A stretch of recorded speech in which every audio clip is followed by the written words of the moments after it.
السلام علیکم ورحمۃ اللہ وبرکاتہ۔ بسم اللہ، الحمد للہ والصلاة والسلام علی رسول اللہ وعلی آلہ وصحبہ ومن والاه۔ محترم ناظرین، حمد و صلوات کے بعد آج کے اس لائیو درس میں جو باتیں میں آپ حضرات کے سامنے رکھنا چاہتا ہوں اللہ کی توفیق سے، وہ عشرہ ذی الحجہ میں تکبیرات کہنے کی فضیلت اور اہمیت کے بارے میں۔ میرے دوستو، اللہ سبحانہ و تعالی نے عشرہ ذی الحجہ میں خصوصیت کے ساتھ اپنے ذکر کا یا اپنے نام کے ذکر کا حکم دیا ہے۔ اللہ عز و جل کا فرمان ہے لِيَشْهَدُوا مَنَافِعَ لَهُمْ وَيَذْكُرُوا اسْمَ اللَّهِ فِي أَيَّامٍ مَّعْلُومَاتٍ، سورہ حج آیت نمبر 28۔ اللہ تعالیٰ فرماتا ہے کہ تاکہ وہ اپنے فائدے کی چیزوں کا مشاہدہ کریں اور مقررہ دنوں میں، معلوم دنوں میں اللہ کے نام کا ذکر کریں۔ اس آیت کریمہ میں ایام معلومات سے مراد عشرہ ذی الحجہ، ماہ ذی الحجہ کے پہلے 10 دن ہیں، جیسا کہ مفسرین کرام سے یہ چیز ثابت ہے۔ دوسری جگہ سورہ بقرہ آیت نمبر 203 میں اللہ سبحانہ و تعالیٰ کا ارشاد ہے وَاذْكُرُوا اللَّهَ فِي أَيَّامٍ مَّعْدُودَاتٍ، اور گنتی کے چند دنوں میں اللہ کا ذکر کرو۔ اس آیت کریمہ میں ایام معدودات، گنتی کے چند دنوں سے مراد ایام تشریق ہیں، جیسا کہ مفسرین کرام نے اس بات کا ذکر کیا ہے۔ تو اللہ سبحانہ و تعالیٰ نے عشرہ ذی الحجہ میں بھی اور ایام تشریق میں بھی خصوصی ذکر کا اللہ سبحانہ و تعالیٰ نے حکم دیا ہے، اور ذکر کے اندر تکبیرات کہنا بھی ہے، ذکر کے اندر تکبیرات کہنا بھی شامل ہے۔ اور اسی لیے تکبیرات کے ایام کے سلسلے میں اہل علم نے ذکر کیا ہے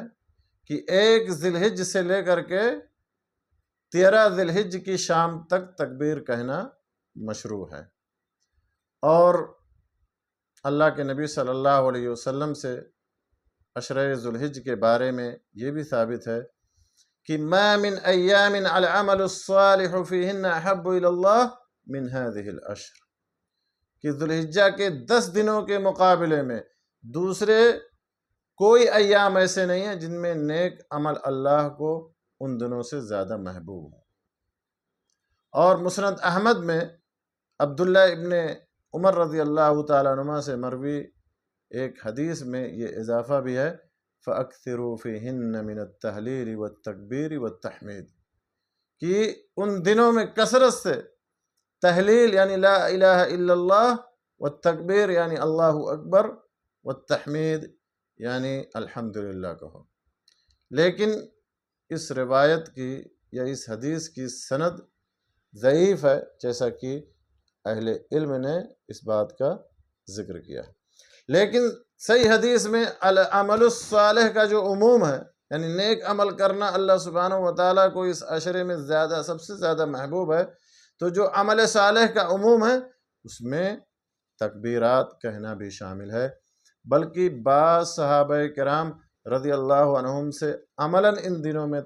تکبیرات کہنا ثابت ہے۔ لہذا ابو ہریرہ رضی اللہ تعالیٰ عنہ کے بارے میں، عبداللہ ابن عمر رضی اللہ تعالیٰ عنہ کے بارے میں یہ مروی ہے کہ کان یخرجان ایام العشر الی السوق فیکبران فیکبر الناس معہما لا یأتیان السوق الا لذلك، کہ ابو ہریرہ اور عبداللہ ابن عمر رضی اللہ تعالیٰ عنہما عشرہ ذی الحجہ میں بازار جاتے اور تکبیر پڑھتے تھے، ان کے ساتھ لوگ بھی تکبیر پڑھتے، یہ دونوں صحابہ اسی مقصد کے لیے صرف اور صرف تکبیر کہنے کے لیے بازار آتے تھے، اور اس حدیث کی یا اس روایت کی سند حسن ہے۔ لیکن یہاں اس بات کی وضاحت ضروری ہے کہ اس سے اجتماعی تکبیر کی یہ شکل ثابت نہیں ہوتی ہے کہ ایک شخص ایک سیگے سے تکبیر کہے پھر سارے لوگ اس کے ساتھ اسی سیگے سے اجتماعی تکبیر کہیں، کیونکہ صحابہ کرام رضی اللہ عنہم اجمعین کے دیگر آثار میں جو سیگے مروی ہیں وہ الگ الگ ہیں، جس سے ثابت ہوتا ہے کہ وہ بازار وغیرہ میں جب ایک ساتھ تکبیرات پڑھتے تھے تو صرف وقت ایک ہوتا تھا، لیکن سیگا الگ ہوتا تھا، انداز الگ ہوتا تھا۔ اسی طرح سے میرے دوستو، ایام تشریق میں عشرہ ذوالحج کے بعد جب ایام تشریق کا آغاز ہوتا ہے تو ایام تشریق میں بھی تکبیرات پڑھنا مشروع ہے، جیسا کہ اللہ کے نبی صلی اللہ علیہ وسلم کی حدیث ہے، اور اس سے پہلے میں آپ کے سامنے وہ آیت کریمہ پڑھ چکا ہوں جس میں اللہ سبحانہ و تعالیٰ نے اس بات کا حکم دیا ہے کہ گنتی کے چند دنوں میں اللہ کو یاد کرو۔ ایام معدودات سے مراد ایام تشریق ہیں، جیسا کہ مفسرین نے ذکر کیا، اور نبی صلی اللہ علیہ وسلم کی حدیث بھی ہے صحیح مسلم کے حوالے سے۔ آپ صلی اللہ علیہ وسلم نے فرمایا کہ ایام التشریق ایام اکل و شرب و ذکر للہ، کہ تشریق کے دن کھانے پینے اور اللہ کے ذکر کے دن ہیں۔ اس حدیث میں جو ذکر کا لفظ وارد ہوا ہے اس میں تکبیر بھی شامل ہے، اور متعدد صحابہ کرام رضی اللہ عنہم اجمعین سے ایام تشریق میں تکبیرات کہنے کا ثبوت ملتا ہے۔ لہذا عبداللہ ابن عباس رضی اللہ تعالیٰ عنہ کے بارے میں آتا ہے انہو کان یکبر من صلاة الفجر یوم عرفہ الى آخر ایام التشریق لا یکبر فی المغرب، کہ وہ عرفہ کے دن نماز فجر کی صبح سے تشریق کے آخری دن تک تکبیر کہتے تھے اور مغرب میں نہیں کہتے تھے۔ حضرت علی رضی اللہ تعالیٰ عنہ کے بارے میں آتا ہے کہ انہو کان یکبر بعد صلاة الفجر یوم عرفہ الى صلاة العصر من آخر ایام التشریق ویکبر بعد العصر، کہ وہ عرفہ کے دن نماز فجر کے بعد سے لے کر تشریق کے آخری دن عصر تک تکبیر کہتے تھے اور عصر کے بعد بھی تکبیر کہتے تھے۔ کچھ لوگوں نے صحابہ کرام کے ان آثار کا یہ مطلب سمجھ لیا کہ یوم عرفہ سے لے کر کے ایام تشریق کے آخری دن تک ہی تکبیر کہنا ہے، عشرہ ذوالحج میں نہیں، یعنی ایک ذی الحج سے لے کر کے یوم عرفہ تک تکبیرات کہنا درست نہیں ہے۔ بعض اہل علم نے تو اس کو بدعت تک قرار دیا ہے، جیسا کہ امام شعبہ رحمہ اللہ کہتے ہیں کہ میں نے حکم ابن عتیبہ اور حماد ابن ابی سلیمان سے ایام عشرہ ذوالحج میں تکبیرات سے متعلق پوچھا تو انہوں نے کہا کہ محدث، کہ یہ ایک نئی ایجاد کردہ چیز ہے، لیکن یہ صحیح اور درست نہیں ہے، بلکہ آثار صحابہ کرام کے آثار میں جو یوم عرفہ سے لے کر کے ایام تشریق کے آخری دن تک تکبیرات کا ذکر آیا ہے اس سے مراد کثرت اہتمام بتلانا مقصود ہے، یعنی یہ صحابہ کرام نسبتاً ان دنوں میں، یعنی عرفہ سے لے کر کے ایام تشریق کے آخری دن تک، ان دنوں میں تکبیرات کا زیادہ اہتمام کرتے تھے بنسبت ایک ذی الحج سے لے کر کے 9 ذی الحج کے۔ اس سے یہ مراد نہیں ہے کہ وہ ایک ذی الحج سے لے کر کے عرفہ کے دن تک یا 9 ذی الحج تک تکبیرات کا اہتمام نہیں کرتے، بلکہ ابو ہریرہ اور عبداللہ ابن عمر رضی اللہ تعالیٰ عنہما کے بارے میں آتا ہے کہ وہ بازار جا کر کے عشرہ ذوالحج میں تکبیر کہا کرتے تھے۔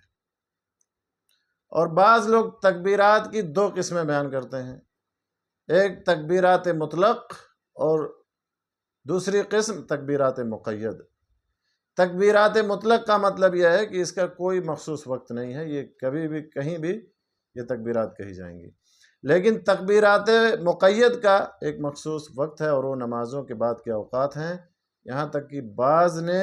یہ کہہ ڈالا کہ ان تکبیرات کو نمازوں کے بعد کے مسنون اذکار سے پہلے ان تکبیرات کو پڑھا جائے گا، لیکن کتاب و سنت اور صحابہ کرام رضی اللہ عنہم اجمعین کی آثار کی روشنی میں تکبیرات کا کوئی بھی مخصوص وقت نہیں ہے، لہذا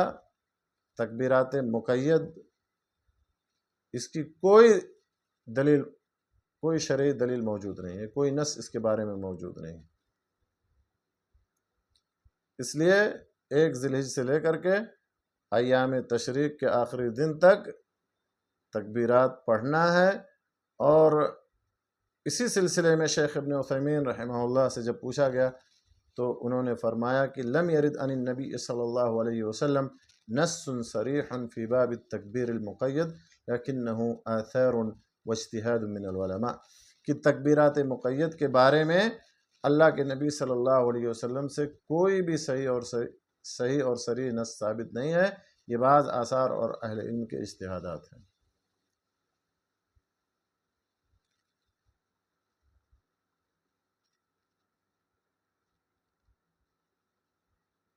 تکبیرات کے متعدد الفاظ نبی صلی اللہ علیہ وسلم سے اور صحابہ کرام سے ثابت ہیں۔ انہیں الفاظ میں سے سلمان فارسی رضی اللہ تعالیٰ عنہ کے الفاظ اللہ اکبر اللہ اکبر اللہ اکبر کبیرہ، عبداللہ ابن عباس رضی اللہ تعالیٰ عنہ کے الفاظ اللہ اکبر کبیرہ اللہ اکبر کبیرہ اللہ اکبر و اجل اللہ اکبر وللہ الحمد، عبداللہ ابن مسعود رضی اللہ تعالیٰ عنہ سے جو الفاظ مروی ہیں اللہ اکبر اللہ اکبر اللہ اکبر لا الہ الا اللہ اللہ اکبر وللہ الحمد۔ اور اس کے علاوہ اور بھی تکبیرات کے الفاظ ہیں جو صحابہ کرام سے منقول ہیں۔ آخر میں اللہ سبحانہ و تعالیٰ سے دعا ہے کہ اللہ تعالیٰ ہمیں عشر ذی الحجہ کی اہمیت اور فضیلت کو سمجھنے کے بعد ان میں کثرت سے نیک عمل کرنے کی توفیق عطا فرمائے، اور ان ایام میں، ایام تشریق میں اللہ سبحانہ و تعالیٰ کا ذکر کرنے، تکبیرات کا اہتمام کرنے کی اللہ ہمیں توفیق بخشے، آمین۔ وآخر دعوانا الحمد للہ رب العالمین، وصلی اللہ علی نبینا محمد وعلی آلہ وصحبہ اجمعین۔